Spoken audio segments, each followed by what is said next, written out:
అనకాపల్లి జిల్లా నర్సీపట్నం డివిజన్లోని నాతవరం మండలం వైబీపట్నం గ్రామంలో దారుణం చోటు చేసుకుంది. చిటికెల రామ్మూర్తి నాయుడు అనే వ్యక్తి తన తల్లి చిటికెల మంగను అమ్మ అని కూడా చూడకుండా కిరాతకంగా హత్య చేశాడు. ఇద్దరికి మధ్య గత కొంతకాలంగా ఆస్తి తగాదాలు కొనసాగుతున్నట్లు గ్రామస్తులు చెబుతున్నారు. ఈ నేపథ్యంలో శుక్రవారం ఈ ఘటన జరిగింది.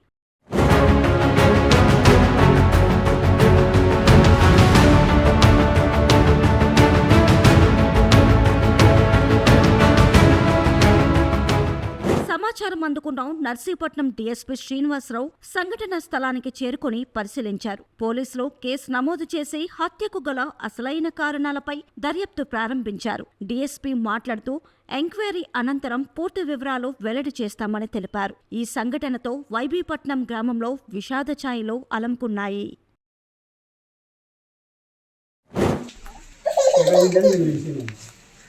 అలాగే లేదండి వచ్చేది బాబు తీసుకొని వచ్చేది లెగల్ కదా అన్నట్టండి. అది అక్కడ పడుతుందండి. అలా కింది తెచ్చి నేను పడిపోయిన తర్వాత అప్పుడు ఇవి అన్నది అన్నదండి పారిపోయినండి కదా వాడు దిక్కి అలాగే పారిపోయి అలా తిరిగి చూసినాడు. పాలు